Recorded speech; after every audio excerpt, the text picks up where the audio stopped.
Mesdames, Messieurs, bonne fin d'après-midi. Eh bien, bienvenue dans l'orangerie du château de Breteuil, que j'espère que vous avez pu visiter, qui est absolument magnifique. Eh bien, la Fédération française des arts et traditions populaires est heureuse aujourd'hui de pouvoir vous présenter un certain nombre de costumes traditionnels datant de la fin du 19e, je dirais 1820-1830, jusqu'un peu avant la guerre de 14-18. Ces costumes, vous en verrez une grande variété et pourtant, ce n'est que très limité par rapport au nombre de costumes traditionnels qui ont eu lieu à cette époque-là. S'il fallait qu'on organise un défilé de costumes traditionnels français de cette époque pour couvrir vraiment toute la France, la journée n'y suffirait pas. Et encore, je ne serais même pas sûr de pouvoir tous vous les présenter. Eh bien, malgré ça, avec ce petit défilé, vous pourrez voir qu'en France, il y avait à cette époque des costumes régionaux qui étaient superbes, en coloris et en forme, et qui, en tous les cas, n'avaient pas à rougir devant la mode d'aujourd'hui des pantalons jeans percés aux genoux. Voilà. Mesdames, Messieurs, nous allons commencer par l'Alsace, avec un groupe dont j'ai du mal à prononcer le nom à chaque fois, qui se dit Slumené Bon. Ils vous le rediront. Voici l'Alsace.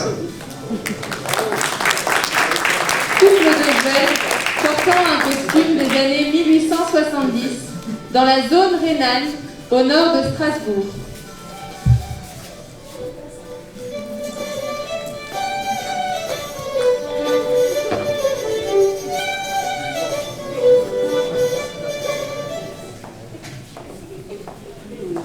Encore l'Alsace et on va vous donner le nom du groupe.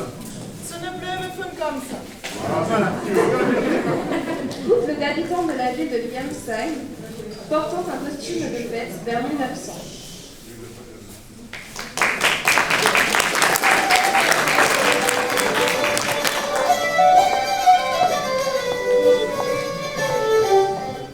Les Antilles, avec le groupe Art Créole. Elle porte la robe traditionnelle des Antilles appelée grand robe ou robe à corps de la fin du XVIIIe siècle. Lui porte le costume traditionnel masculin issu de la mode européenne. Le chapeau au feutre mou ou un panama était de rigueur pour les grandes cérémonies.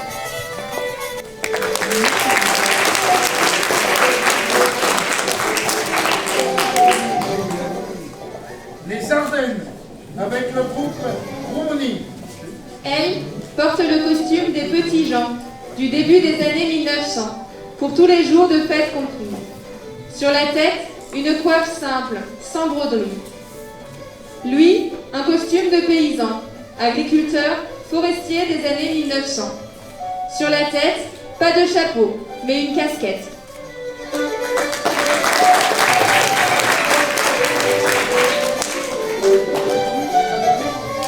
L'Auvergne, avec le groupe La Bourrée de Paris.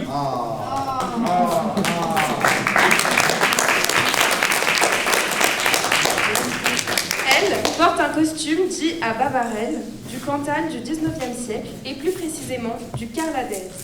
Lui porte un costume de muletier de Haute-Loire vers 1850.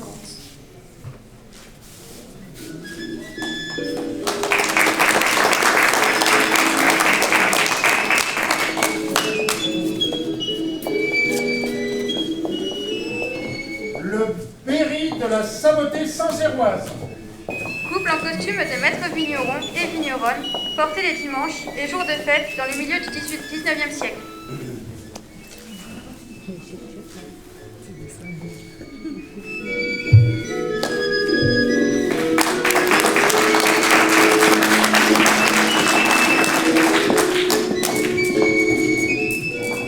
Le Bourbonnais, du groupe Vichy et ses sources. Elle porte le costume de bourgeoise, inspiré de la mode parisienne du Second Empire, sans oublier le chapeau caractéristique, dit aux deux bonjours. Lui porte le costume à la française, porté par les bourgeois de la seconde moitié du 19e siècle.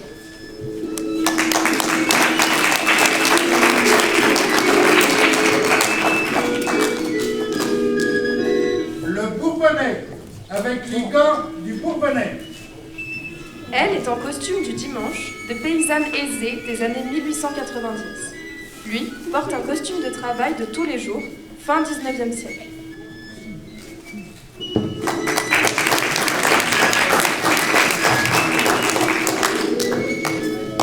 La Bresse, avec le groupe Arcadance. Elle est en costume originaire de Kény, en vogue entre 1830 et 1880, qui mélange les influences de la Bresse et du Mâconnais. Lui, en costume de fête des années 1830-1880.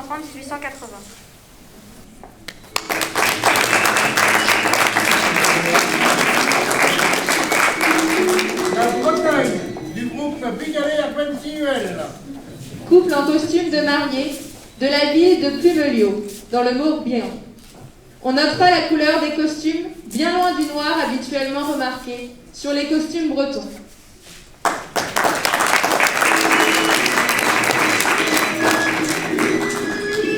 La Bretagne, avec le groupe Braise-Orbro. Elle porte un costume de tous les jours ou de travail de la région de Pontivy des années 1880 à 1920. Lui est en costume du dimanche, toujours de la région de Pontivy, et des années 1880 à 1920.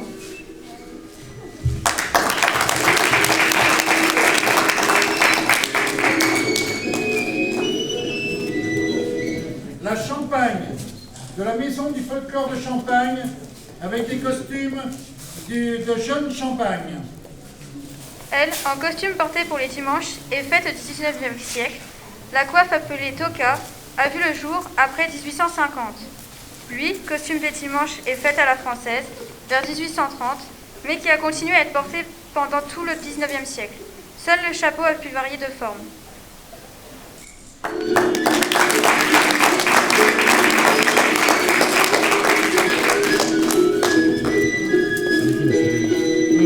Le comté de Nice, avec le groupe Nice Label. Elle est une femme de pêcheur du 19e siècle sur la côte niçoise. Lui est en tenue de travail d'un pêcheur niçois du 19e siècle.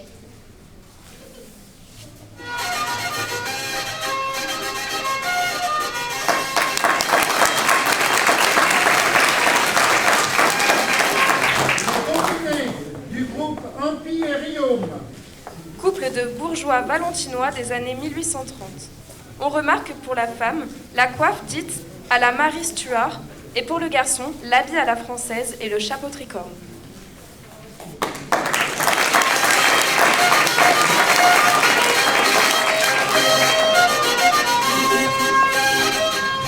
La Gascogne, avec le groupe Aura.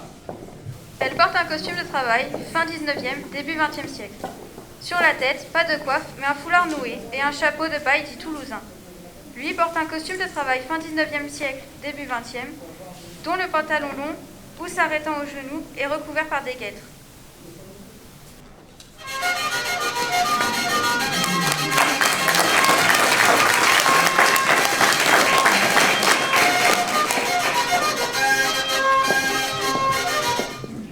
Le Gévaudan, avec le groupe Past et Pastretos. Elle est en costume de sortie de la Marjoride des années 1890. Elle porte à la main une houlette de bergère, symbole de son titre de pastourelle des Auvergnats de Paris. Lui, joueur de cabrette, a posé sa veste sombre pour montrer son gilet coloré tel qu'il était porté au début du XXe siècle.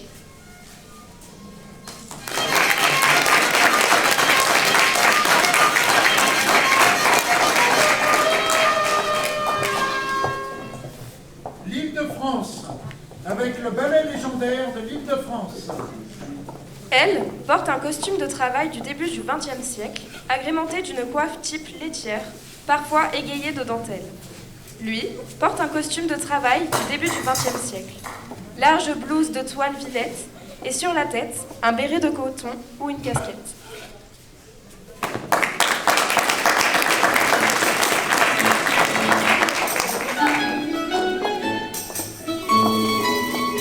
À nouveau l'Île-de-France, avec la Gatinaise.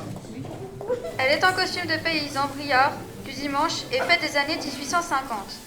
Lui, également en costume briard des années 1850, au début de l'apparition de la blouse, mais porte encore les guêtres sur le pantalon ou la culotte.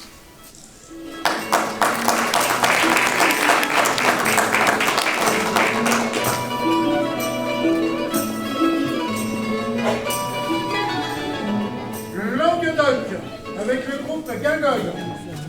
Elle est en costume de travail d'une villageoise des hauts cantons du pays héroltais, vers 1840. Lui est en costume de chevrier des Cévennes méridionales, vers 1840. Sa blouse est appelée le griset.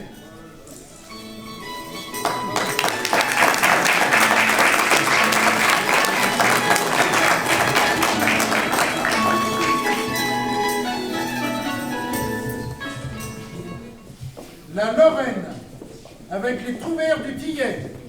Couple de mausolans en habit de dimanche et fête vers 1860. Notez le bustier de la jeune femme serré sous la poitrine et le costume du jeune homme qui a gardé la culotte et les bas blancs du début du 19e siècle.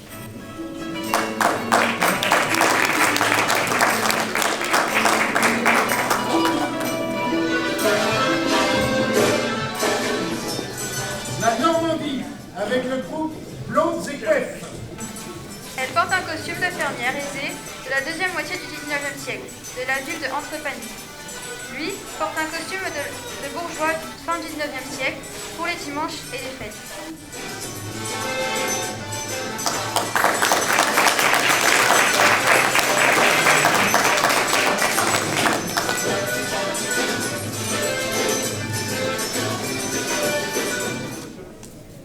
Le Poitou, avec le groupe Baladin des Deux Eaux. Elle est en costume bourgeois de la fin du 19e siècle, avec une coiffe de la Roche-Posay. Lui est également en costume bourgeois de la fin du 19e siècle.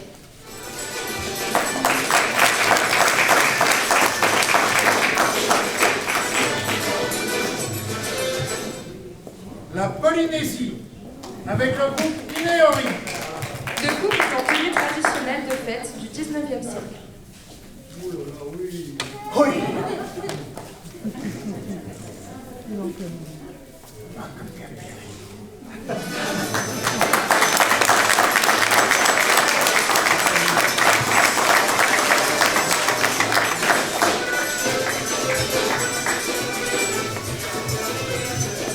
Faisons maintenant un petit tour en Europe avec le Portugal, du groupe Rados Dourados. Elle porte un costume de Mordona, 1900-1910, femme chargée de l'organisation des fêtes. Lui est en costume traditionnel pour les fêtes du début du XXe siècle.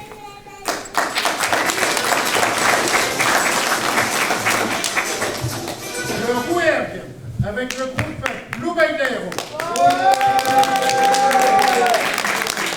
Elle est en costume bourgeois du début XXe siècle, porté pour les dimanches et jours de fête. Lui est en tenue de maquignon, porté dans les foires aveyronaises au début du XXe siècle.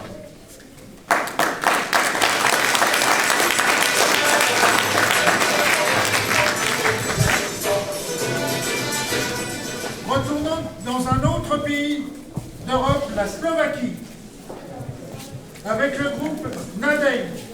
Couple de villageois de Detva en Slovaquie centrale au pied du mont Polana. Ces costumes étaient portés pour les fêtes et les mariages jusqu'au début du XXe siècle.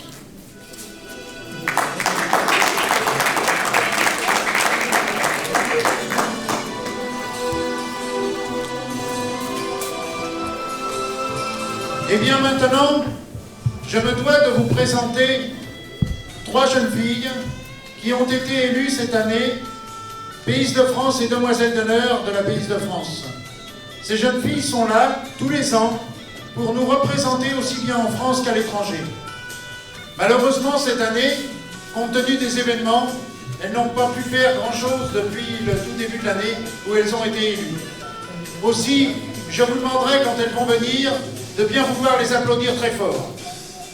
Il s'agit tout d'abord de la 2e demoiselle d'honneur de la Pays de France du groupe des Troubadours de Beauregard, Léa Romary, qui nous vient des Vosges et porte un costume d'hiver des années 1850 pour les petits travaux en extérieur et pour la maison. Mathéo, son cavalier, est en costume de bûcheron des années 1900 pour l'hiver.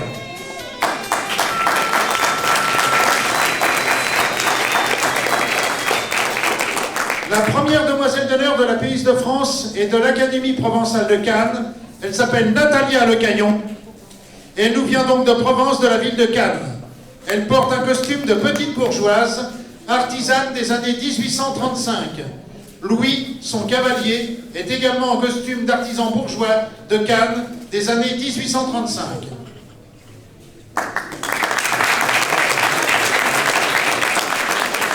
Et pour terminer, la Pays de France du groupe L'Écho du Korsberg, Aline Krebs, qui arrive tout droit d'Alsace et porte un costume d'une jeune femme catholique de la région du Korsberg.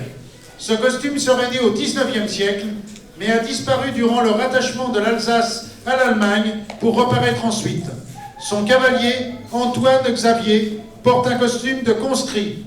Ce costume était porté par les jeunes gens qui faisaient la fête avant de partir pour le service militaire.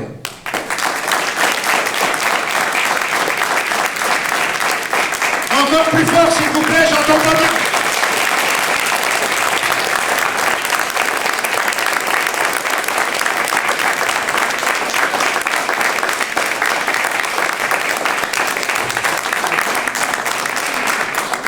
Je vous remercie pour elle, parce que maintenant, cette élection, là, c'était la 74e.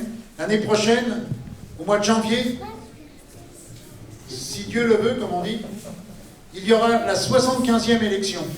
Et tous les ans, ces jeunes filles se préparent plusieurs mois à l'avance pour présenter au public une série présentant leur région, avec leurs coutumes, etc., etc., devant un jury composé de différentes personnalités.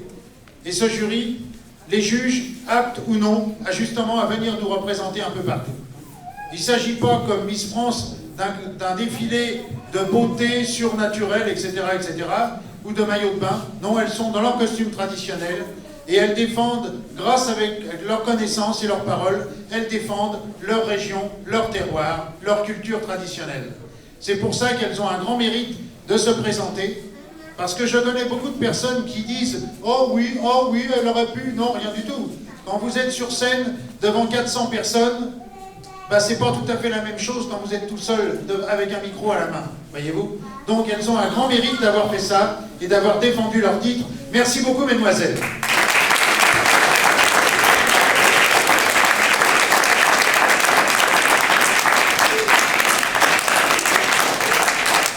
Je voudrais terminer en vous présentant 3 personnes. Tout d'abord, le président de notre fédération, M. Stan Palomba.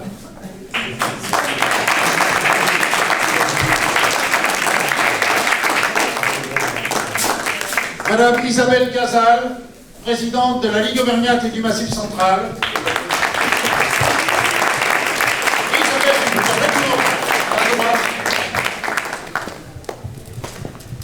Et Monsieur Philippe Bossan, président du CIOF International.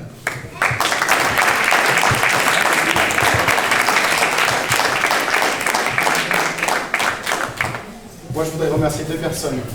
Alain Jacob, qui est notre vice-président de la fédération. Merci pour l'organisation.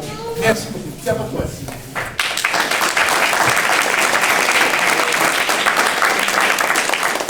Cher Marquis de Breteuil, merci de nous recevoir dans ce beau château. C'est une découverte pour nous, ce château est magnifique. Merci beaucoup pour votre accueil. Merci à vous tous. Merci, mesdames, messieurs. Bonne fin de journée. Et puis, le temps est avec nous, alors je vous en prie, allez continuer de visiter ce magnifique parc et les attractions qu'il y a, surtout pour les enfants à l'intérieur. Merci beaucoup. Bonne continuation. Merci. Au revoir.